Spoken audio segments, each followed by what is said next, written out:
चलिए, तो आज की वीडियो में आपका स्वागत है। पिछले वीडियो में हम लोग या पिछले क्लास में हम लोग आवेश क्या होता है इसके बारे में पढ़े, आवेश कितने प्रकार का होता है ये भी हम लोग पढ़े, और आवेशों को मूलभूत गुण पढ़े। पांच गुण को बताया गया था, आवेशों को मूलभूत गुण में 4 या 5 गुण थे। तो फिर लास्ट में हम लोग आवेश का क्वांटमीकरण पढ़े, क्वांटमीकरण सिद्धांत, क्वांटीकरण सिद्धांत क्या होता है। तो वहाँ पे सूत्र भी आया कि आवेश की मात्रा बराबर होता है इलेक्ट्रॉनों की संख्या गुणे 1 इलेक्ट्रॉन पर आवेश, और 1 इलेक्ट्रॉन पर आवेश निकल कर आया 1.6 × 10 की पावर -19 या -19 कूलाम। ठीक है, चलिए आज हम लोग पढ़ेंगे कूलाम का नियम।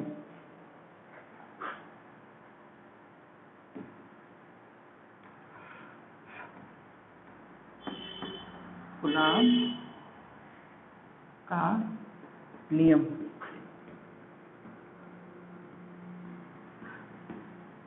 कूलाम का नियम क्या है इसको पढ़ेंगे आज हम लोग। तो चलिए शुरू करते हैं। पिछले अध्याय में हम लोग पढ़े हैं, पिछले क्लास में, कि आवेश एक दूसरे को प्रतिकर्षित करते हैं। आवेश एक दूसरे को प्रतिकर्षित करते हैं। अगर प्लस चार्ज है किसी पे तो वो प्लस को क्या करेगा, दूसरे प्लस को प्रतिकर्षित करेगा। अगर माइनस है तो माइनस को प्रतिकर्षित करेगा। लेकिन अगर प्लस है और माइनस है तो वो आकर्षित करेंगे। यानी कहने का मतलब कि अगर प्लस चार्ज है तो दूसरे प्लस चार्ज को प्रतिकर्षित करेगा या प्रतिकर्षण का बल लगाएगा। माइनस चार्ज है तो माइनस चार्ज को प्रतिकर्षित करेगा, प्रतिकर्षण का बल लगाएगा। लेकिन अगर अपोजिट चार्ज है, विपरीत आवेश है, विपरीत चार्ज है, तो वो एक दूसरे को आकर्षित करेंगे, यानी आकर्षण का बल लगाएंगे। तो यहाँ पे जो बल लगाएंगे, ये बल की मात्रा कितनी होगी। अगर एक आवेश दूसरे आवेश पर बल लगा रहा है तो वो बल की मात्रा कितनी होगी। उसी बल की मात्रा को बताया कि इसने, कूलाम ने, अपने नियम में, कि एक आवेश दूसरे आवेश पर कितना बल लगाता है या दूसरा आवेश पहले आवेश पर कितना बल लगाता है। क्योंकि ये आवेश है प्लस, अगर कोई आवेश प्लस है तो वो माइनस पे अगर बल लगा रहा है आकर्षण का, तो माइनस वाला भी प्लस पे आकर्षण का बल लगेगा। दोनों एक दूसरे पे बल लगाते हैं, और ये बल कितना होगा इसको बताया कूलाम के नियम, कूलाम ने अपने नियम में। तो ये बल की नियम, यहाँ पे बल का जो सूत्र है वो आया कहाँ से, तो इसके लिए न्यूटन, कूलाम का जो नियम था वो बेसिकली या पूरी तरह से हम कहें तो न्यूटन के गुरुत्वाकर्षण नियम पे निर्भर था। क्योंकि 4 प्रकार के हम लोग बल पढ़े हैं। एक होता है गुरुत्वाकर्षण बल, दूसरा है वैद्युत बल, और 2 और है दुर्बल नाभिकीय बल और प्रबल नाभिकीय बल। 4 प्रकार के बल होते हैं इस पूरे संसार में। तो नाभिकीय बल को अगर छोड़ दें, क्योंकि वो नाभिक के अंदर लगते हैं, तो 2 बल बचे, गुरुत्वाकर्षण बल और वैद्युत बल। इस चैप्टर में हम लोग वैद्युत बल के बारे में पढ़ेंगे। 11 में हम लोग गुरुत्वाकर्षण बल के बारे में पढ़ चुके हैं। वहां पे न्यूटन ने कहा था कि ब्रह्मांड में अगर 2 पिंड हैं जिनके पास क्या है, द्रव्यमान है, कौन सा गुण है उनके पास, द्रव्यमान वाला गुण है। तो अगर 2 पिंड हैं उनके पास द्रव्यमान है तो वो एक दूसरे पे सदैव आकर्षण बल लगाएंगे। कभी भी गुरुत्वाकर्षण और प्रतिकर्षण होता नहीं है, तो वो एक दूसरे पे सदैव आकर्षण बल लगाएंगे। और वो बल कितना होगा, तो उन्होंने बताया कि वो बल जो होगा वो दोनों पिंडों के द्रव्यमानों के गुणनफल के अनुपाती होगा, और उनके बीच की दूरी के वर्ग के व्युत्क्रमानुपाती होगा। और जब इसको मिला दिया तो F बराबर हो गया Gm1 m2 और बटे में r²।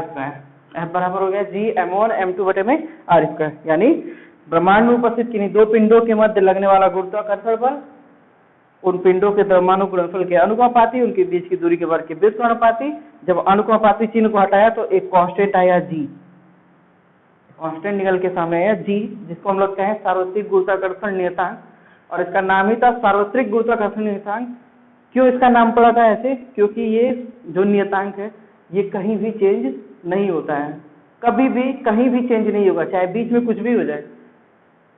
बीच में अगर 2 पिंड हैं, एक पिंड ये है, एक पिंड ये है, तो ये इस पे बल लगा रहा है, ये वाला इस पे बल लगा रहा है, गुरुत्वाकर्षण बल।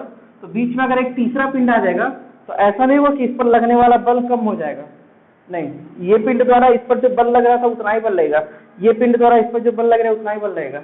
हाँ, इसके द्वारा भी बल लगेगा, इस पे दोनों पे लगेगा, और दोनों के द्वारा इस पे भी बल लगेगा वापस से। तो बल की मात्रा किसी एक पे चेंज हो जाएगा, लेकिन 2 पिंडों के मध्य लगने वाला जो बल है वो चेंज नहीं होता है। इसका मतलब कि ये जो सार्वत्रिक गुरुत्वाकर्षण नियतांक है, 2 पिंडों के मध्य लगने वाला बल है के लिए हमेशा नियत होता है, और बीच में कोई भी माध्यम हो जाए कोई भी पिंड आ जाए, कोई भी पदार्थ आ जाए, कभी भी चेंज नहीं होता है। ठीक है, कूलाम ने इसी न्यूटन के नियम को लिया और उन्होंने दो आवेशों के मध्य लगने वाले बल को बनाया।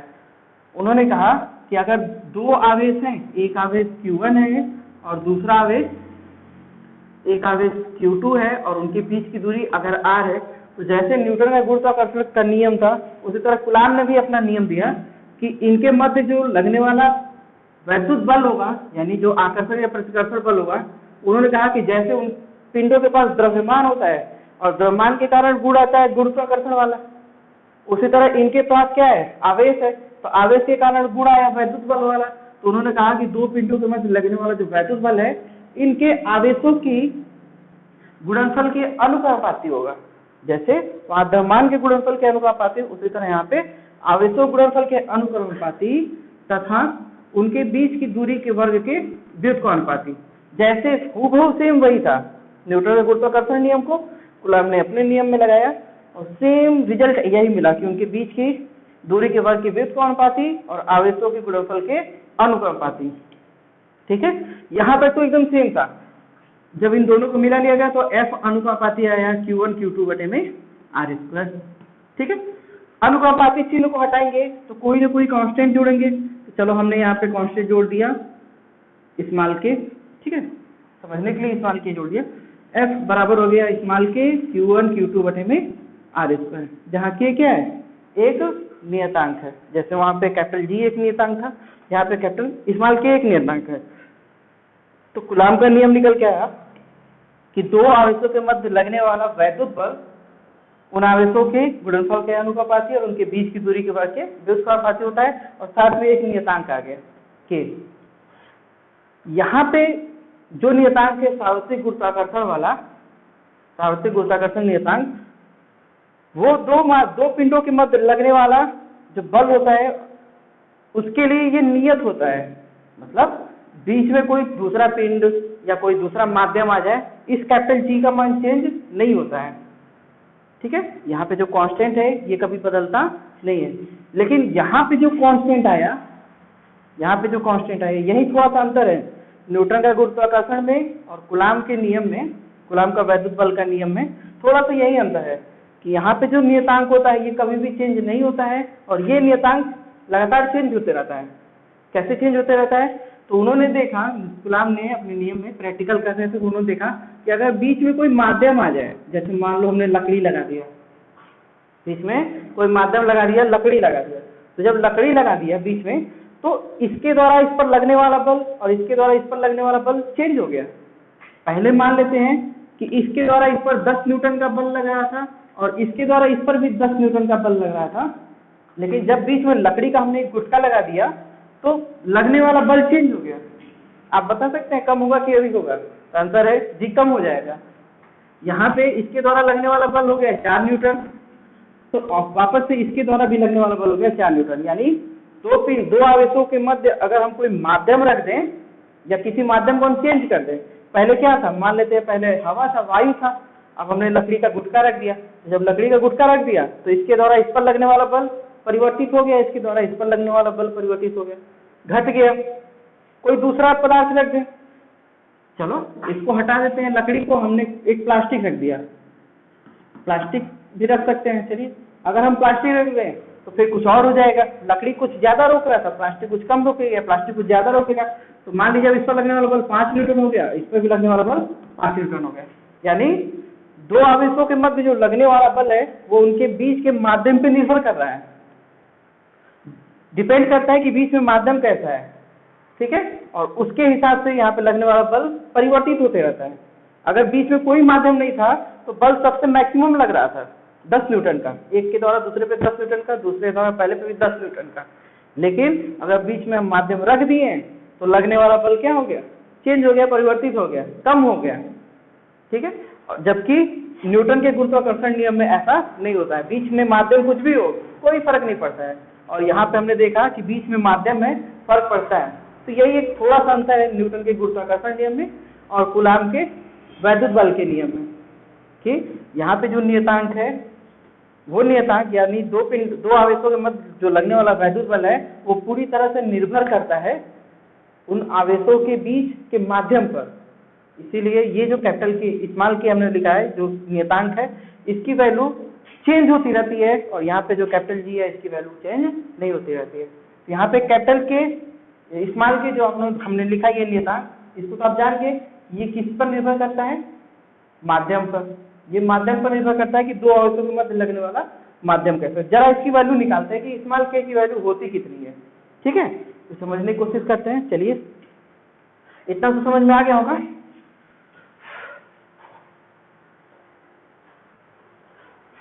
चलिए इसको अभी निकालते हैं। पहले कूलाम का नियम लिख लेते हैं। लिख लीजिए, कूलाम का नियम किसके लिए है? तो कूलाम का नियम वैद्युत बल के लिए, दो आवेशों के मध्य लगने वाले वैद्युत बल के लिए। लिखते हैं कूलाम का नियम, लिखेंगे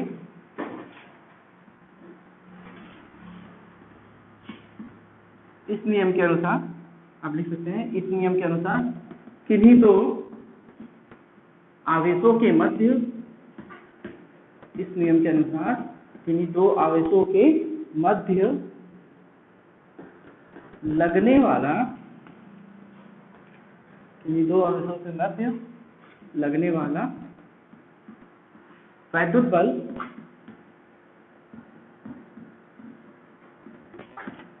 किन्हीं दो आवेशों के मध्य लगने वाला वैद्युत बल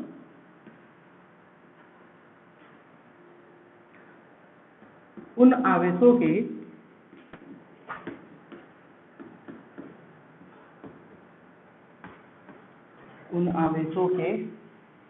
गुणनफल के अनुक्रमानुपाती,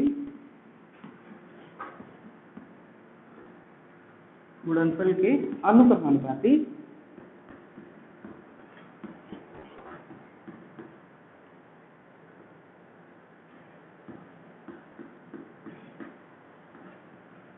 व उनके बीच की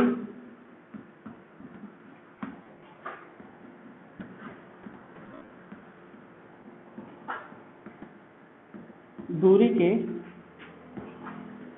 वर्ग के व्युत्क्रमानुपाती होता है।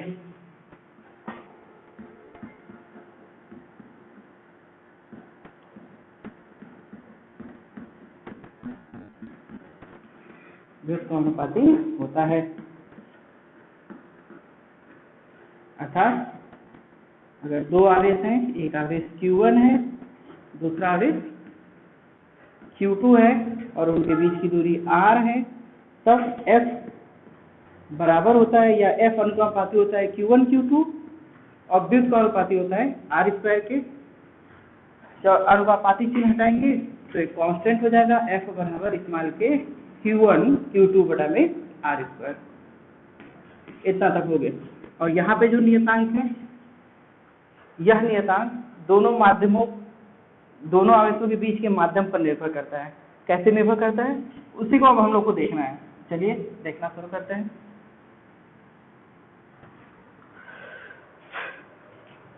एक छोटी सी बात अब समझना शुरू करते हैं हम लोग कि चलिए देखिए, मान लीजिए कि एक आवेश है,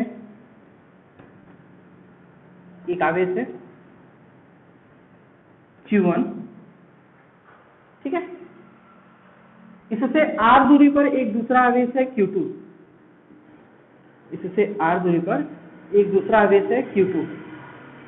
पहला आवेश Q1 दूसरे आवेश Q2 पर 100 न्यूटन का बल लगाता है। समझने के लिए मान रहा है कि पहला आवेश Q1 दूसरे आवेश Q2 पर जो R दूरी पर स्थित है कितने न्यूटन का बल लगा रहा है?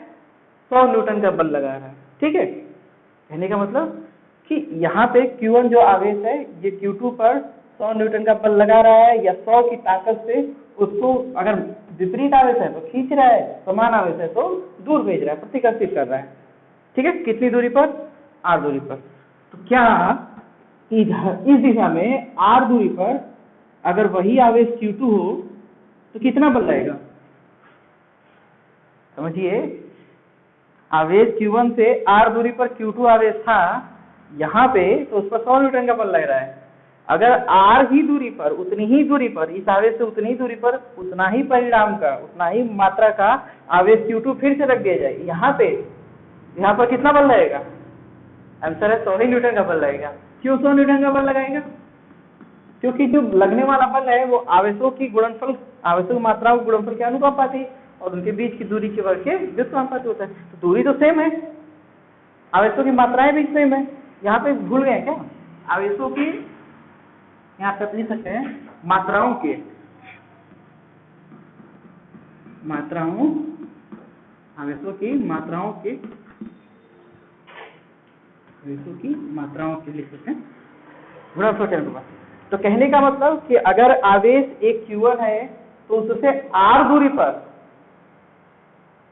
पर कहीं भी अगर हम देखेंगे Q2 आवेश को ले जाएंगे तो हर जगह कितने न्यूटन का बल लगेगा? 100 न्यूटन का। और r दूरी पर हम कहाँ जा सकते हैं? तो आंसर है r दूरी पर देखिए एक वृत्त बना दे r त्रिज्या का, ऐसे तो ज्यादा बड़ा हो गया, ऐसे r त्रिज्या का अगर हम एक वृत्त बना दे तो हर जगह इसकी दूरी कितनी है? यहाँ भी दूरी r है, इधर भी दूरी क्या है? r है, हर जगह दूरी r है। तो अगर Q2 आवेश को हम यहाँ ले जाएं, यहाँ ले जाएं, कहीं ले जाएं, हर जगह कितने न्यूटन का बल लगेगा? 100 न्यूटन का। इससे ये समझ में आता है कि किसी आवेश के चारों तरफ, किसी आवेश के चारों तरफ उसका ताकत या उसकी स्ट्रेंथ फैली होती है। समझ आ रहा है? किसी आवेश के चारों तरफ उसका इफेक्ट, उसका प्रभाव फैला होता है। अगर उतनी ही दूरी पर हम उसी आवेश को अलग अलग जगह पे ले जाएं तो हर जगह लगने वाला बल कैसा आएगा? समान आएगा, 100 न्यूटन का। तो ये तो समझ में आएगा कि वृत्त अगर है तो वृत्त पे हर जगह अगर दूरी r है तो हर जगह लगने वाला बल 100 न्यूटन का होगा। लेकिन क्या हम किसी आवेश की चारों ओर एक वृत्त ही बना सकते हैं? आंसर नहीं, हम गोला भी बना सकते हैं। कि अगर मेरे पास एक आवेश है तो हमने अभी क्या किया कि r त्रिज्या का ऐसे एक वृत्त लिया और इस पर देखिए कि हर जगह आवेश की पर लगने वाला बल क्या है? समान है। लेकिन इधर भी तो r दूरी है और पीछे भी तो r दूरी है, यहाँ भी तो r दूरी है, हर जगह तो r दूरी है। इसका मतलब कि अगर हम यहाँ पे एक गोला बना दें तो गोला के किसी भी पृष्ठ पर जहाँ पे दूरी r है हर जगह लगने वाला बल कैसा होगा? समान होगा। इसका मतलब कि अगर एक गोला बना दे r त्रिज्या का तो उस r त्रिज्या के गोले के प्रत्येक बिंदु पर, पृष्ठ के प्रत्येक बिंदु पर अगर Q2 उतनी आवेश को ले जाए, Q2 आवेश को ले जाए तो हर जगह लगने वाला बल कितना होगा? 100 न्यूटन का ही होगा। ये बात समझ में आई इतनी? क्या कि किसी आवेश के चारों तरफ, केवल एक तरफ नहीं कि ऐसे वृत्त बन गया, इधर नहीं, चारों तरफ, ऐसे चारों तरफ, ठीक है, यहाँ भी, इधर भी, हर तरफ, चारों तरफ अगर r दूरी पर अगर हम देखें तो हर जगह लगने वाला बल कितना मिलेगा? समान मिलेगा। यानी हर जगह ताकत समान होगी। अगर इस आवेश को चेंज करके कोई Q3 आवेश लेते हैं थोड़ा सा अधिक ताकत का, तो मान लो यहाँ पे 200 न्यूटन का बल लग रहा है तो यहाँ भी 200 न्यूटन का लेगा, यहाँ भी 200 न्यूटन का, यहाँ भी 200 न्यूटन का, r दूरी पे इधर सामने भी 200 न्यूटन का लेगा, पीछे भी 200 न्यूटन का लेगा। ठीक है, यानी किसी आवेश के चारों तरफ मतलब कुल कितने अंश का कोण बन रहा है? चारों तरफ मतलब कुल कितने अंश का कोण बन रहा है? तो चलिए देखते हैं, ठीक है, कि एक बिंदु के या एक आवेश के चारों तरफ कुल कितने अंश का कोण बनता है। पता होगा आप लोग को? नहीं पता है? देखिए, चलिए एक लाइन ऐसे खींच देते हैं, ठीक है, तो ऊपर कितने अंश का कोण बना? 180 अंश। तो क्या ये ऊपर वाला आ गया? नीचे कितना हो गया? 360 अंश। 2 गुणे 180 यानी 360 अंश। या फिर हम कहें कि 180 को पाई कह दे तो यहाँ पे समझने के लिए, तो देखिए आवेश के ऊपर भी पाई बन गया, नीचे भी पाई बन गया, 2 पाई बन गया। चलिए, तो हमने देखा कि अगर आवेश के ऊपर एक ऐसे लाइन खींच दे तो ऊपर भी पाई बन गया, नीचे भी पाई बन गया। अगर ऐसे लाइन खींच दे तो ये इधर भी पाई बन जाएगा और इधर भी पाई बन जाएगा। यानी एक लाइन तो ये हो गई और एक लाइन ऐसे खींच दें तो यहाँ से लेके यहाँ तक भी पाई बनेगा और ये पीछे भी पाई बनेगा। यानी कुल कितना बन गया? Pi plus pi. कितनी बार पाई आया? 4 पाई। यानी किसी आवेश के चारों तरफ कुल कितने अंश का कोण बनता है? 720 अंश का कोण बनता है। ठीक है, 4 पाई। इसलिए गोले का क्षेत्रफल आप लोग पढ़े होंगे, तो 4 पाई r स्क्वायर होता है। ठीक है, 4 पाई r स्क्वायर, क्योंकि कुल कितने अंश का कोण बनता है? 4 पाई का कोण बनता है। तो किसी आवेश के चारों तरफ 4 पाई कोण बन रहा है और हर जगह उसकी ताकत कितनी है? समान है। 100 न्यूटन अगर हम किसी आवेश को ले रहे हैं तो हर जगह 100 न्यूटन का ताकत लग रहा है। ठीक है, तो ये जो 100 न्यूटन का ताकत लग रहा है, 100 न्यूटन का ताकत लग रहा है, वो कितने जगह लग रहा है? 4 पाई जगह लग रहा है। 100 न्यूटन का ताकत कितनी जगह लग रहा है? 4 पाई जगह। यहाँ पे अगर चारों तरफ 4 पाई एरिया को अगर हम देखें तो 4 पाई एरिया में हर जगह 100 न्यूटन का ताकत लग रहा है। तो हमको आवेश को तो हर जगह रखना नहीं है, आवेश को कहाँ रखना है? किसी एक ही जगह रखेंगे ना। मतलब मान लो कि अगर हम आवेश को यहाँ रख दिए तो ये जो आवेश को हम यहाँ रखें, ये पूरे स्थान में से केवल एक जगह तो है क्या कि पूरे 4 पाई में फैला है? आवेश हर जगह नहीं ना है, केवल एक ही जगह है। तो पूरा एरिया कितना था? 4 पाई। और 4 पाई पर कितने न्यूटन का बल लग रहा था? हर जगह 100 न्यूटन का बल लग रहा था। लेकिन हमने लिया कितना एरिया? पूरा 4 पाई लिया कि 4 पाई में से केवल एक हिस्सा लिया? 4 पाई में से केवल एक पॉइंट को लिया, एक हिस्से को लिया। इसलिए हम कहेंगे कि आवेश पर जो लगने वाला बल है वो 1/4 पाई है। समझ रहे हैं? क्योंकि हमने 4 पाई एरिया को तो लिया नहीं, हमने 4 पाई एरिया में से कितने एरिया को लिया? केवल एक एरिया को लिया। समझ रहे हैं? 4 पाई एरिया पर बल लग रहा था 100 न्यूटन का, लेकिन हमने 4 पाई एरिया को नहीं लिया। हमने कितने एरिया को लिया? केवल एक एरिया को लिया है ना। इसलिए हम लोग 4 पाई एरिया को नहीं ले रहे हैं, केवल एक एरिया को ले रहे हैं। इसलिए लगने वाला बल हो गया 1/4 पाई। यानी यहाँ पे एक चीज समझ में आया कि ये जो कांस्टेंट k है, जो दो आवेशों के मध्य लगने वाले बल के पर निर्भर कर रहा है, ये जो k है ये पूरी 4 पाई पे नहीं है, 4 पाई पूरे पे नहीं है, बल्कि हमने 4 पाई में से केवल एक पॉइंट को लिया है। इसलिए ये कितना आया है? 1/4 पाई। ठीक है, एक चीज समझ में आ गया। अब दूसरी चीज कि इनके मध्य कोई अगर माध्यम रख दे, इनके मध्य हम कोई माध्यम रख दे, जैसे मान लीजिए हमने लकड़ी रख दिया एक माध्यम। ठीक है, तो हो क्या रहा था कि इनके बीच पहले 100 न्यूटन का बल लग रहा था। लकड़ी रखने से इनके मध्य लगने वाला बल या इनके बीच लगने वाला बल घट गया, 60 न्यूटन हो गया। कितना हो गया? लगने वाला बल कितना हो गया? 60 न्यूटन। पहले 100 न्यूटन का बल लग रहा था, अब हम लकड़ी ले लिए, तो लकड़ी लेने से इनके मध्य लगने वाला बल कितना हो गया? 60 न्यूटन। 40 न्यूटन कहाँ गया? आंसर है 40 न्यूटन जो बल था वो इस लकड़ी ने क्या कर लिया है? रोक लिया है। लकड़ी ने रोक लिया है, वो खुद 40 न्यूटन बल को अपने पास रख लिए, जो बचा है से 60 न्यूटन का बल वो उसको दूसरे को दे दिया। समझ में आया? यानी अब इसको मिटाते हैं, इतना सब कहानी एक दूसरा फिगर बना के समझाते हैं। फिलहाल एक चीज तो समझ में आ गया कि k जो होता है वो 1/4 पाई पे निर्भर करता है, ना कि 4 पाई पे। ठीक है, अगली चीज कि हमने एक आवेश लिया, एक दूसरा आवेश लिया। पहले ये दोनों एक दूसरे पे 100 न्यूटन का बल लगा रहे थे। फिर हमने क्या किया? इनके बीच में एक लकड़ी रख दिया। ठीक है, लकड़ी का गुटका रख दिया, माध्यम चेंज कर दिया, इनके बीच में लकड़ी गुटका रख दिया। लकड़ी गुटका रखने से ये हुआ कि अब ये आवेश एक दूसरे पे 100 न्यूटन का बल नहीं लगा रहे हैं, बल्कि 60 न्यूटन का बल लगा रहे हैं। इसका मतलब कि जो शेष 40 न्यूटन बल है वो इस लकड़ी के गुटके ने अपने पास रख लिया। ठीक है, ठीक है, जो लकड़ी के गुटका है वो 40 न्यूटन बल को क्या कर लिया? अपने पास रख लिया। तो ये जो 40 न्यूटन का बल अपने पास रखा, इसको हम लोग कहते हैं लकड़ी की विद्युतशीलता। यहाँ पे एक शब्द है विद्युतशीलता। ठीक है, विद्युतशीलता, इस शब्द को समझिएगा। विद्युतशीलता क्या होता है? तो विद्युतशीलता किसी पदार्थ का या किसी माध्यम का एक गुण होता है। वो गुण ये बताता है कि वो माध्यम दो आवेशों के मध्य लगने वाले बल का कितना हिस्सा या कितनी मात्रा को अपने पास रख ले रहा है। तो अगर हम कहें कि किसी लकड़ी के गुटके की विद्युतशीलता 40 न्यूटन है, 40 न्यूटन है, इसका मतलब क्या समझ रहे हैं कि अगर दो आवेशों के मध्य 100 न्यूटन का बल लग रहा था, तो अब हम लकड़ी के गुटके को रख देंगे उसके बीच में, तो बल को कितना वो कम कर देगा? 40 न्यूटन कम कर देगा। जितना बल को कम करेगा वही उसकी क्या हो जाएगी? विद्युतशीलता हो जाएगी। ठीक है, अगर हम लकड़ी को हटा के कांच रख दें, चलो हमने लकड़ी हटा के कांच रख दिया। कांच रखने से क्या हुआ? हम देखें कि कांच रखने से पहले ये जो बल 60 न्यूटन का, पहले 100 न्यूटन का लग रहा था, लकड़ी रखने से 60 न्यूटन हो गया। लेकिन जब कांच रख दिए तो हमने देखा कि बल हो गया घट के 20 न्यूटन। दोनों आवेशों के मध्य लगने वाला बल 20 न्यूटन हो गया। इसका मतलब कि हम कहें कि कांच की विद्युतशीलता कितनी है? आंसर है 80 न्यूटन है। कितनी है? 80 न्यूटन, 20 न्यूटन नहीं है। कितनी है?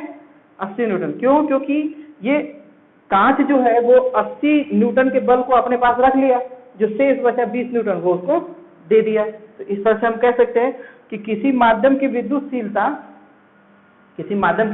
उस माध्यम का एक गुण होता है जो ये तय करता है कि दो आवेशों के मध्य लगने वाला बल कितना घटेगा, दो आवेशों के मध्य लगने वाला बल कितना घटेगा। अब यहाँ पे एक चीज समझिए कि कांच की विद्युतशीलता 80 न्यूटन है, लकड़ी के हिसाब से लकड़ी की विद्युतशीलता 40 न्यूटन है, कांच की विद्युतशीलता 80 न्यूटन है।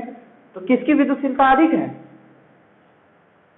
किसकी विद्युतशीलता अधिक है, तो कांच की विद्युतशीलता अधिक है। तो जब कांच की विद्युतशीलता अधिक हुई है तो दो आवेशों के मध्य लगने वाला बल कैसा हुआ है, कम हुआ है कि अधिक हुआ है।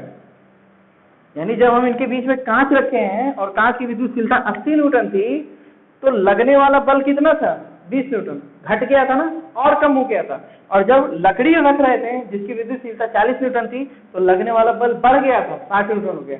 यानी बल बढ़ेगा, बल बढ़ेगा तो क्या घटेगा, विद्युतशीलता, और बल घटेगा तो क्या बढ़ेगा, विद्युतशीलता। यानी बल जो है किसके, व्युत्क्रमानुपाती है ना, क्योंकि अगर विद्युतशीलता बढ़ रही है तो बल घट रहा है, विद्युतशीलता घट रही है तो बल बढ़ रहा है।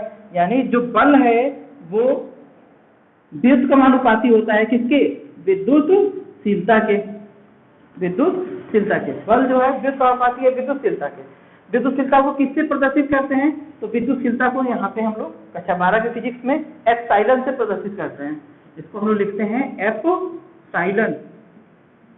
और ये विद्युतशीलता क्या है, तो ये विद्युतशीलता किसी माध्यम की ताकत है। और यहाँ पे हम लोग उसी ताकत को देख रहे थे, स्मॉल के को हमने स्मॉल के कहा कि ये एक माध्यम का है जो हमेशा चेंज होता रहता है, अलग अलग माध्यम के लिए अलग अलग होता है। और यहाँ पे हम लोग देखा कि बल जो है व्युत्क्रमानुपाती है विद्युतशीलता के, यानी जो के है वो व्युत्क्रमानुपाती होगा किसके, विद्युतशीलता के। यानी के की वैल्यू निकल के आई हमारे पास 1/4 पाई एप्सिलॉन। के की वैल्यू कितनी निकल के आई हमारे पास, 1/4 पाई एप्सिलॉन। तो यहाँ पे लिख देंगे फाइनली वस्तु तो हमारे सामने निकल के आ जाएगा कि एफ, यहाँ पे लिख देते हैं परंतु प्रयोगों द्वारा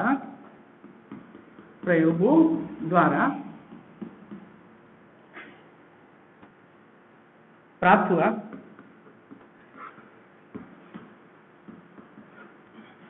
कि ये जो कांस्टेंट है स्मॉल के, इसकी वैल्यू कितनी होती है, इसकी वैल्यू होती है 1/4 पाई, क्योंकि पूरे 4 पाई में नहीं लेते हैं बल्कि हम लोग 4 पाई के एक हिस्से में लेते हैं, इसलिए 1/4 पाई।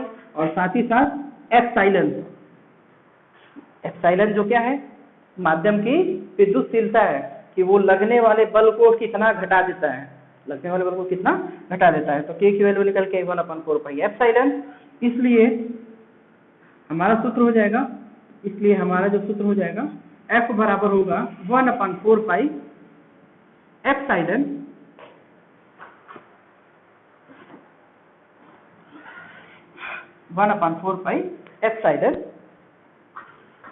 Q1 Q2 बटे में R स्क्वायर। F बराबर हो गया 1/4 पाई एप्सिलॉन Q1 Q2 बटे में R स्क्वायर। ठीक है, यदि माध्यम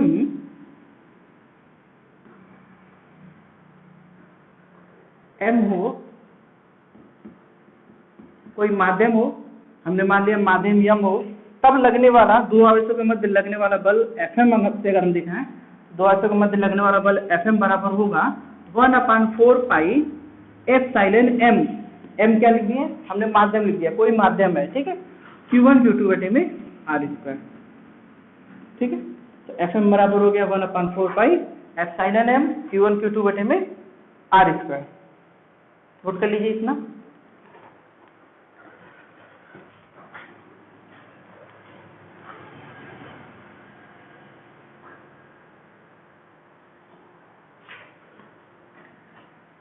जहां अगर कोई पूछे क्या है, लिखेंगे जहां एप्सिलॉन M क्या है, तो एप्सिलॉन M आपका माध्यम की विद्युतशीलता है, जो माध्यम होगा उसकी विद्युतशीलता होगी।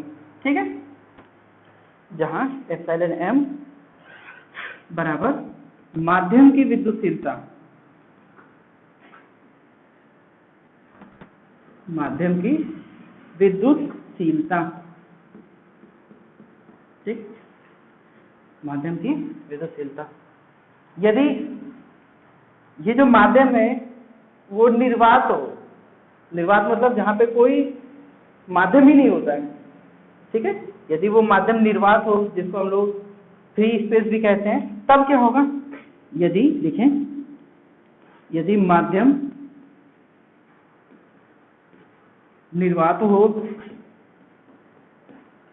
और कभी कभी निर्वात को हम लोग वायु से भी कंपेयर कर लेते हैं, क्योंकि निर्वात और वायु दोनों में लगभग प्रकाश के गुण को देखें या फिर वैद्युत बल के गुण को देखें तो लगभग चेंज नहीं होता है, इसलिए निर्वात को हम लोग वायु भी लिख सकते हैं।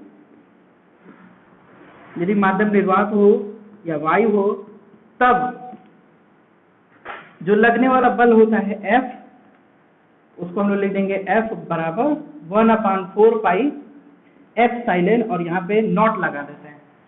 निर्वात या वायु के लिए हम लोग एप्सिलॉन नॉट लगा देंगे, तो F बराबर होगा 1/4 pi epsilon not Q1 Q2 बटे में R square, 1/4 pi epsilon not Q1 Q2 बटे में R स्क्वायर, जहाँ एप्सिलॉन नॉट होगी निर्वात या वायु की विद्युतशीलता, इसको भी नोट कर लीजिए, जहाँ एप्सिलॉन नॉट निर्वात या वायु की विद्युतशीलता है,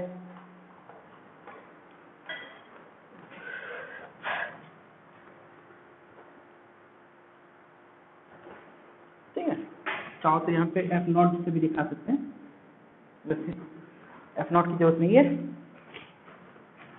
जहाँ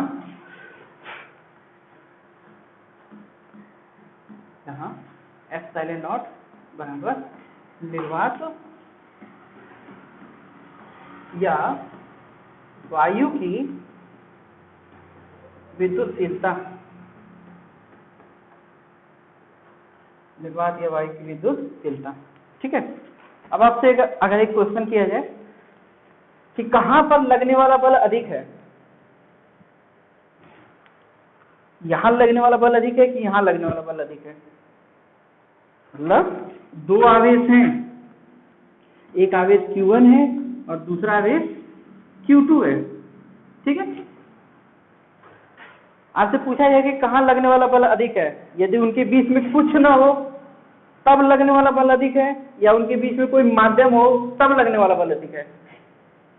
कभी इससे पहले दिखाए भी हैं कि अगर बीच में माध्यम आ जा रहा है कोई, तो लगने वाला बल क्या हो जा रहा है, कम हो जा रहा है, यानी अधिक कब हो रहा है, जब उनके बीच में कुछ ना हो, या तो निर्वात हो या तो वायु हो, कोई माध्यम ना हो, तब उन दो आवेशों के मध्य लगने वाला बल अधिक है। यानी यहाँ पे जो बल निकाल रहे हैं इसकी वैल्यू अधिक होती है, और यहाँ पे जो बल निकाल रहे हैं इसकी वैल्यू कम होती है। क्यों कम होती है, क्योंकि यहाँ पे एप्सिलॉन नॉट निर्वात की चुंबकशीलता विद्युतशीलता, और यहाँ पे एप्सिलॉन m माध्यम की विद्युतशीलता में निर्वात की विद्युतशीलता बहुत कम होती है। कितनी होती है, तो आंसर रखिए, याद रखिए कि निर्वात की विद्युतशीलता एप्सिलॉन नॉट की वैल्यू होती है 8.85 into 10 to the power -12, 8.85 into 10 to power -12 होती है। साथ ही साथ अगर हम मात्रक देखना चाहें, तो एप्सिलॉन नॉट को इधर भेज दीजिए, एफ को इधर भेज दीजिए, तो हो जाएगा, ऊपर बचेगा कूलाम, तो कूलाम स्क्वायर आवेश बचा, और बटे में न्यूटन मीटर स्क्वायर। तो एप्सिलॉन नॉट का वैल्यू जो होता है वो 8.85 into 10 to power -12 coulomb square पर न्यूटन मीटर स्क्वायर होता है, ठीक है। या इसको हम लोग ऐसे भी लिख सकते हैं, कूलाम स्क्वायर न्यूटन -1 मीटर -2, ऐसे भी लिख सकते हैं। साथ ही साथ इसकी विमा देख लीजिए, विमा, क्योंकि एग्जाम में इसकी विमा सबसे ज्यादा पूछा जाता है बहुविकल्पी क्वेश्चन में, कि एप्सिलॉन नॉट का मात्रक बताइए या एप्सिलॉन नॉट की विमा बताइए कितना है, ठीक है। तो चलिए देखिए, कूलाम की विमा क्या होती है, आप लोगों ने पढ़ा है, I बराबर होता है Q/T, अच्छा 10 में।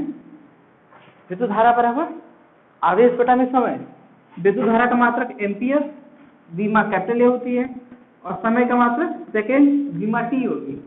तो AT किसकी विमा हो जाएगी, Q की, यानी कूलाम की विमा कितनी होती है, AT।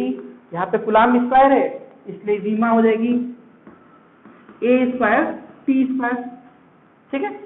न्यूटन की विमा होती है ml T पे -2, लेकिन यहाँ पे शुरू में ही माइनस है, तो इसलिए m पे -1 L पे -1 और T पे 2, उल्टा हो गया, MLT पे -2 होता है, चूंकि यहाँ पे माइनस है इसलिए M पे -1, L पे -1 और T पे 2 हो गया। और साथ ही साथ मीटर की विमा L होती है, तो L पे 2 लेकिन माइनस है इसलिए L पे -2। अब जब इस सबको सॉल्व करेंगे तो एक क्रम में लिखते हैं, सबसे पहले M को, तो हो गया M पे -1, L पे -1 और यहाँ पे -2 -3, तो L पर -3, T पे 2 और T पे 2, तो T पे 4 हो गया और A पे 2 हो गया। तो एप्सिलॉन नॉट की विमा यानी निर्वात की विद्युतशीलता की विमा होती है, या किसी माध्यम की विद्युतशीलता की विमा उतनी ही होगी, M पे -1, L पे -3, T पे 4, A पे 2, बस मान चेंज हो जाता है। ठीक है, नोट कर लीजिए।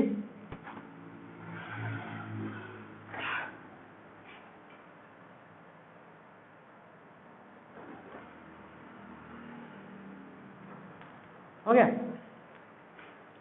अब देखिए, जैसे हम लोगों ने प्रैक्टिकल करके जैसे भी करके हमने निकाला कि निर्वात की विद्युतशीलता का मान 8.85 × 10⁻12 इतना करीब होता है, उसी तरह किसी माध्यम की विद्युतशीलता भी होगी, कुछ ना कुछ होगी, और वो भी इसी रूप में मिलेगी। मान लीजिए कि 9.05 10⁻⁹ हो गया, या जैसे भी करके किसी माध्यम की विद्युतशीलता भी इसी डेसिमल पॉइंट में, यहाँ पे जैसे यहाँ पे दशमलव है और गुणे 10⁻⁻, ऐसे करके मिलेगा। ठीक है, तो निर्वात की विद्युतशीलता तो चूंकि इतना होता है इसलिए हम लोगों ने इसको याद कर सकते हैं इसको, लेकिन अलग अलग माध्यम की विद्युतशीलता का मान अलग अलग आएगा, ऐसे ही दशमलव में और गुणे 10 के पावर करके ऐसे ही आएगा माइनस में। तो हर पदार्थ की विद्युतशीलता का याद करना कठिन है कि हर पदार्थ की विद्युतशीलता कितनी होती है, इसलिए हम करते क्या है कि ये जो सूत्र है इसको थोड़ा सा चेंज कर देते हैं। कैसे चेंज करते हैं तो उसको हम लोग समझते हैं। उसको हम लोग चेंज करते हैं ऐसे कि 2 आवेश लिया, एक आवेश Q1 लिया और एक आवेश Q2 लिया। ठीक है, पहले इनके मध्य कोई माध्यम नहीं था, तो हमने देखा कि इन पर लगने वाला बल 100 न्यूटन का है, 2 आवेशों पर लगने वाला बल 100 न्यूटन का है, कोई माध्यम नहीं, यानी निर्वात में इनके मध्य लगने वाला बल कितना है, 100 न्यूटन है। ठीक है, फिर हमने क्या किया कि बीच में एक लकड़ी का गुटका रख दिया, इसकी भी विद्युतशीलता कुछ होगी, नहीं पता कितनी है, हमने बीच में लकड़ी का गुटका रख दिया, तो हमने देखा कि लकड़ी के गुटके के कारण अब दोनों आवेशों के मध्य लगने वाला बल 60 न्यूटन हो गया, 60 न्यूटन हो गया, यानी 40 न्यूटन क्या हो गया, कम हो गया, यानी 40 न्यूटन आपका कम हो गया। किसके सापेक्ष कम हुआ, पहले किसके सापेक्ष, पहले किसको निकाले थे, 2 आवेशों के मध्य लगने वाला बल निकाले थे जब बीच में क्या था, निर्वात था, और फिर 2 आवेशों के मध्य लगने वाला बल निकाले और आया निकल के 60 न्यूटन जब बीच में क्या है, लकड़ी। तो हम इस 60 न्यूटन की तुलना किससे कर रहे हैं, पहले से कर रहे हैं, और पहला कब था, जब बीच में क्या था, निर्वात था, तब से तुलना कर रहे हैं, यानी निर्वात के सापेक्ष, यानी 2 आवेशों के मध्य लगने वाला बल जो पहले था जब बीच में कोई माध्यम नहीं था, उसके सापेक्ष हम लकड़ी की तुलना कर रहे हैं ना कि अब लगने वाला बल कितना हो रहा है। तो हम लोग देख रहे हैं कि 40 टाइम यानी 40 गुना कम हो जा रहा है, 40 गुना कम हुआ ना, पहले 100 न्यूटन था, अब 40 कम हो गया, कितना हो गया, 60 न्यूटन, यानी निर्वात के सापेक्ष इसको हम देख रहे हैं, तो ये 40 न्यूटन कम कर दे रहा है, 40 न्यूटन लगने वाले बल को कम कर दे रहा है। ठीक है, कांच को, अब लकड़ी को हटा के कांच रख दें, तो कांच को देख रहे हैं कि कांच 20 न्यूटन कर देता है, यानी 80 न्यूटन, 80 न्यूटन विद्युतशीलता को ये क्या कर दे रहा है, कम कर दे रहा है। लेकिन ये 80 न्यूटन विद्युतशीलता हम तुलना किससे कर रहे हैं, इस 100 न्यूटन से तुलना कर रहे हैं जो पहले किसके सापेक्ष था, निर्वात के सापेक्ष था। ठीक है, इसलिए किसी माध्यम की विद्युतशीलता की हम तुलना ऐसे दशमलव में करके नहीं करते हैं, बल्कि निर्वात के सापेक्ष करते हैं, और निर्वात के सापेक्ष करने से हमको एक अच्छी बात होती है, एक खास बात पता चलती है कि इसमें दशमलव नहीं आता है, इसमें सीधे सीधे पता चलता है कि कितने गुना कम हुआ, 40 गुना कम हुआ कि 80 गुना कम हुआ। तो हमको याद करना ये ज्यादातर आसान है, ज्यादा आसान है, 40 गुना कम हुआ, हम ऐसे कहते थे कि निर्वात के सापेक्ष इस लकड़ी की विद्युतशीलता 40 न्यूटन है, इसका मतलब कि ये 40 टाइम क्या कर देगा, 40 गुना उसको कम कर देगा, 80 है, इसका मतलब 80 गुना कम कर देगा। इसलिए हम विद्युतशीलता को हमेशा सापेक्ष में बताते हैं, विद्युतशीलता को हम हमेशा सापेक्ष बताते हैं। तो चलिए अब हम लोग देखते हैं सापेक्ष विद्युतशीलता और उसके हिसाब से चेंज करते हैं। देखेंगे जैसे आप लोग कक्षा 10 में अपवर्तनांक पढ़े होंगे, वहां पे निरपेक्ष अपवर्तनांक और सापेक्ष अपवर्तनांक पढ़े होंगे, उसी तरह यहाँ पे विद्युतशीलता है। ठीक है, तो अगला है हम लोग का सापेक्ष विद्युतशीलता, रिलेटिव परमिटिविटी इंग्लिश में कहते हैं, सापेक्ष विद्युतशीलता। तो सापेक्ष विद्युतशीलता किसे कहेंगे? तो निर्वात के सापेक्ष किसी माध्यम की विद्युतशीलता उस माध्यम की क्या कहलाएगी? सापेक्ष विद्युतशीलता। परिभाषा लिखिए, सापेक्ष विद्युतशीलता की परिभाषा होगी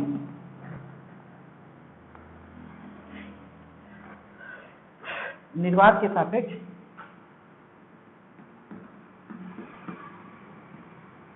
निर्वात या वायु भी लिख सकते हैं हम लोग,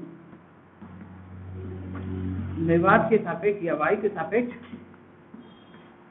किसी माध्यम की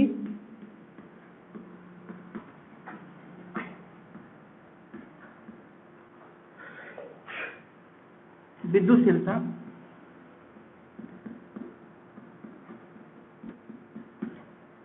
को निर्वात के सापेक्ष किसी माध्यम की विद्युतशीलता को उस माध्यम की सापेक्ष विद्युतशीलता कहते हैं।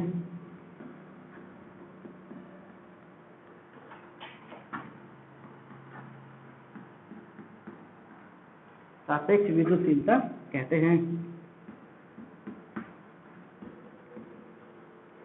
इसे ER मतलब विद्युतशीलता रिलेटिव, R से रिलेटिव, ठीक है, इसे ER से प्रदर्शित करते हैं।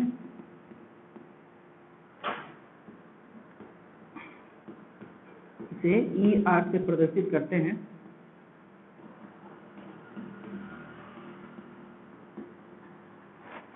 इसे ER से प्रदर्शित करते हैं, ठीक है।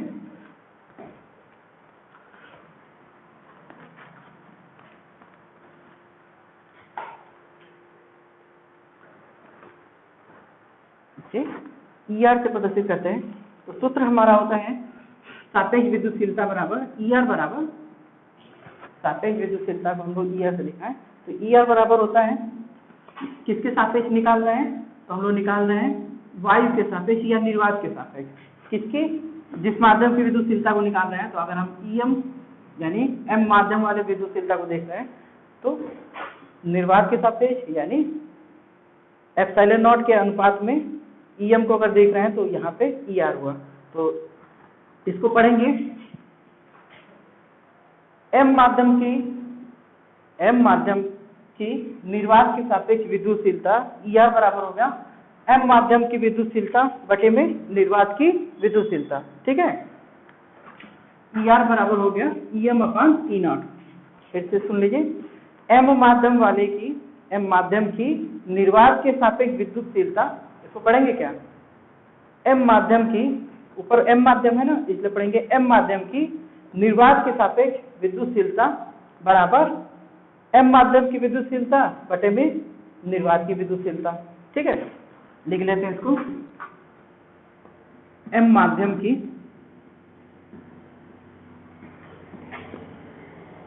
निर्वात के सापेक्ष विद्युतशीलता बराबर होगा M माध्यम की विद्युतशीलता, M माध्यम की विद्युतशीलता और बटे में निर्वात की विद्युतशीलता।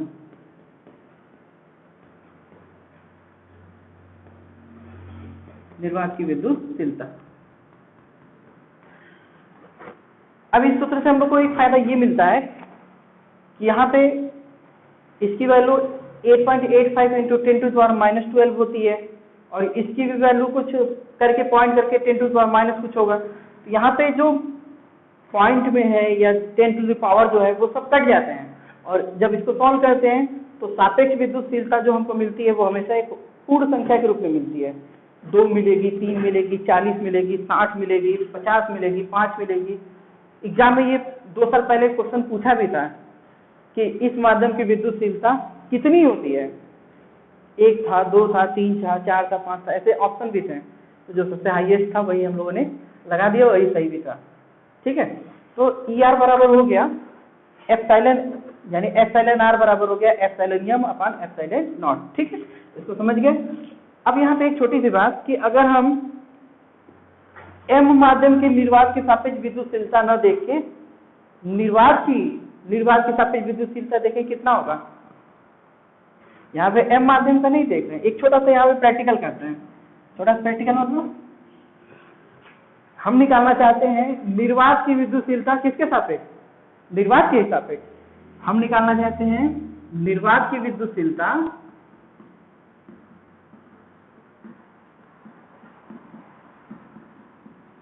किसके सापेक्ष, तो निर्वात के सापेक्ष। तो निर्वात के सापेक्ष निर्वात की विद्युतशीलता को अगर हम ई आर से दिखाएं तो ई आर बराबर होगा किसके सापेक्ष देख रहे हैं, निर्वात के सापेक्ष। तो जिसके सापेक्ष देखते हैं वो बटा में चला गया। किसकी विद्युतशीलता को देख रहे हैं, निर्वात की विद्युतशीलता। और निर्वात की विद्युतशीलता किससे दिखाते हैं, एप्सिलॉन से दिखाते हैं, एप्सिलॉन नॉट से। तो एप्सिलॉन नॉट से एप्सिलॉन नॉट करके अब कितना आएगा, 1 आएगा। यानी निर्वात के सापेक्ष निर्वात की विद्युतशीलता कितनी होती है, 1 होती है। याद रखिएगा कि निर्वात की सापेक्ष निर्वात की विद्युतशीलता 1 होती है, और किसी भी माध्यम की विद्युतशीलता सदैव 1 से अधिक होती है। क्यों, क्योंकि जहां पे कुछ नहीं पाया जा रहा है वहां पे विद्युतशीलता 1 आ रही है। तो अगर कुछ पाया जाए तो विद्युतशीलता क्या होगी, यानी बीच में अगर लकड़ी हो जाए, यहाँ पे माध्यम चेंज कर दिया जाए, बीच में लकड़ी हो जाए, तो हमेशा विद्युतशीलता अधिक हो जाती है, वो हमेशा 1 से अधिक मिलती है। यानी किसी भी अन्य माध्यम की विद्युतशीलता, किसी भी अन्य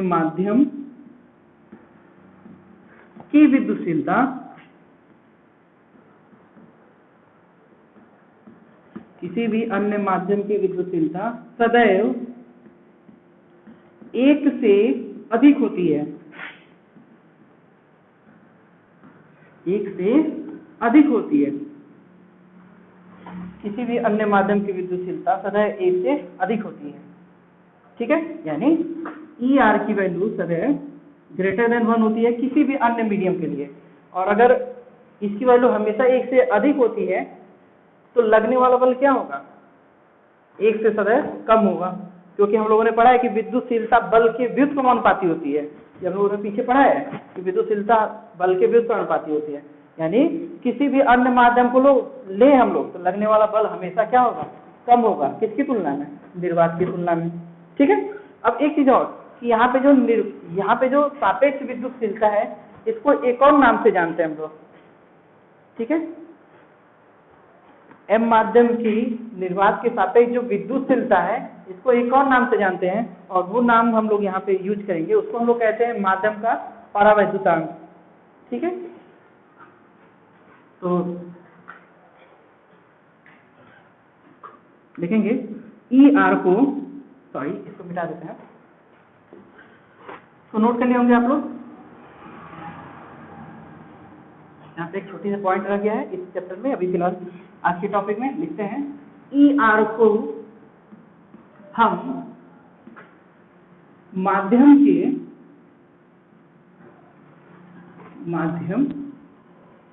का परावैद्युतांक भी कहते हैं।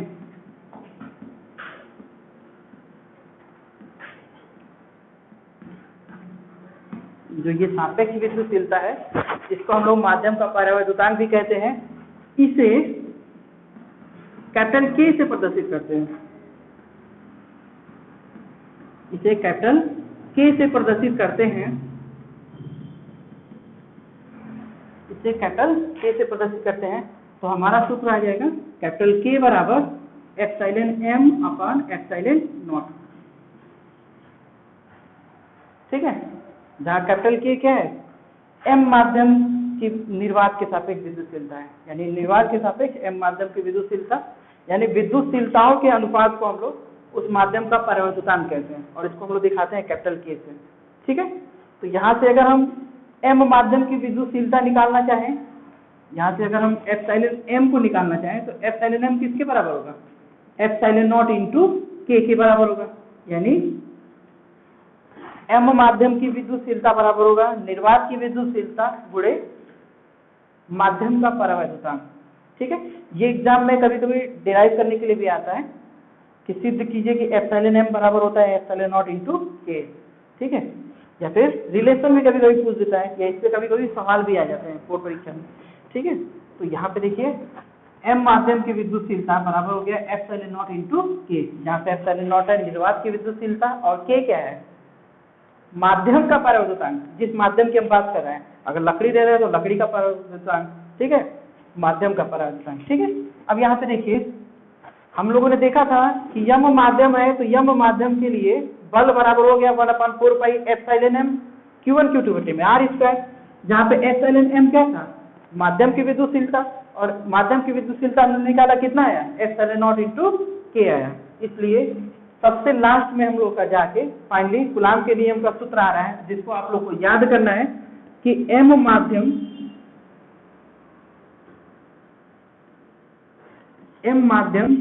में वैद्युत बल, m माध्यम में वैद्युत बल को अगर हम Fm से दिखाएं तो Fm बराबर होता है 1/4 पाई। अब देखिए Em है m माध्यम की विद्युतशीलता, लेकिन m माध्यम की विद्युतशीलता को हम लोग क्या कहेंगे, एप्सिलॉन नॉट इंटू K कहेंगे। तो 1/4 पाई एप्सिलॉन नॉट और साथ में क्या जुड़ जाएगा, K, सूत्र हो जाएगा Q1 Q2 बटे में।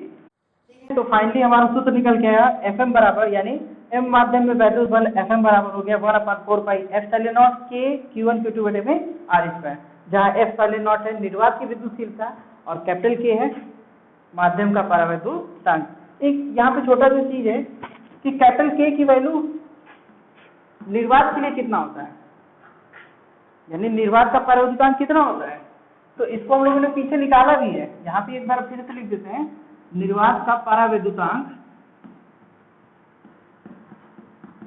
कैपिटल K, और कैपिटल K ER था, कैपिटल K क्या था, रिलेटिव परमिटिविटी था, तो इसको हम लोगों ने निकाला था पीछे, ER की वैल्यू 1 आया था, epsilon not upon epsilon not करके निकाला था तो 1 आया था।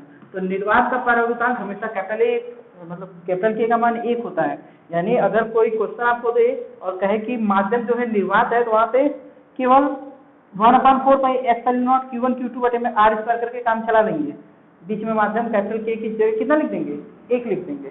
ठीक है, और अगर नहीं माध्यम का परावैद्युतांक दिया है 2, 3, 5, 10 जितना भी दिया हो तो यहाँ पे रख के लगाएंगे। ठीक है, और एक छोटा सा यहाँ पे एक और है बात कि 1/4 पाई एप्सिलॉन नॉट, 1/4 पाई 4 नियत संख्या, पाई भी नियत संख्या, एप्सिलॉन नॉट निकाला भी क्या है 8.85 × 10⁻12, वो भी कांस्टेंट होता है। जब इन सबको सॉल्व करते हैं हम लोग तो वैल्यू निकल के आती है 9 × 10⁻9। तो याद रखिएगा छोटी सी बात कि 1/4 पाई एप्सिलॉन नॉट की वैल्यू होती है 9 × 10⁻9। ठीक है, तो 1/4 पाई एप्सिलॉन नॉट की वैल्यू होती है 9 × 10⁻9। कैपिटल K की वैल्यू क्वेश्चन में दिया होगा, कोई माध्यम दिया होगा, अगर माध्यम नहीं है तो कैपिटल K की वैल्यू 1 लिखेंगे, 2 आवेशों का मान दिया होगा और उनके बीच की दूरी दी होगी बल निकालने के लिए। ठीक है, तो आज के वीडियो में बस इतना ही रखते हैं, मिलते हैं हम लोग अगले वीडियो में कूलाम के नियम के सदिश रूप के साथ, जो कि बहुत इंपॉर्टेंट है, बोर्ड परीक्षा में पूछा भी जाता है कूलाम के नियम का सदिश रूप। ठीक है, तो वीडियो देखने के लिए धन्यवाद, मिलते हैं अगले वीडियो में, थैंक यू।